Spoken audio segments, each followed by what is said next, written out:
పటాకులు వెలిగిస్తాం, కానీ మనలోని ధైర్యాన్ని ఎప్పుడైనా వెలిగించామా? దీపావళి అంటే కేవలం వెలుగులు కాదు, జీవితంలో చీకట్లపై గెలుపు అనే సందేశం. ప్రతి దీపం వెలిగినప్పుడు అది మనకు చెబుతుంది, ఒక చిన్న వెలుగు చీకటిని తుడిచిపెట్టగలదని. అలాగే మన జీవితంలో చిన్న ప్రయత్నం కూడా పెద్ద మార్పుకు మొదటి అడుగు అవుతుంది. రాముడు లంక జయించిన రోజు దీపావళి. అంటే ధర్మం ఎప్పుడూ గెలుస్తుంది, కష్టాలు ఎప్పుడూ తాత్కాలికం. జీవితంలో సమస్యలు వస్తాయి, చీకట్లు చుట్టుముట్టుతాయి, కానీ మనలోని దీపం అంటే మన ధైర్యం, ఆశ, నమ్మకం ఆరిపోకూడదు.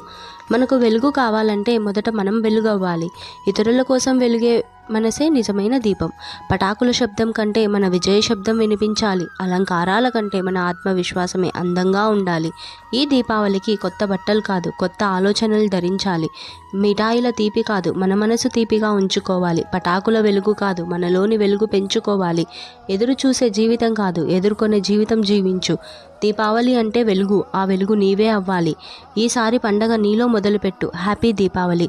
మా వీడియో మీకు నచ్చినట్టయితే లైక్ చేసి సబ్స్క్రైబ్ చేసుకోండి. మీ ఫ్రెండ్స్ అండ్ ఫ్యామిలీస్తో షేర్ చేసుకోండి. ఈ దీపావళి మీ జీవితాలలో కొత్త వెలుగులు నింపాలి.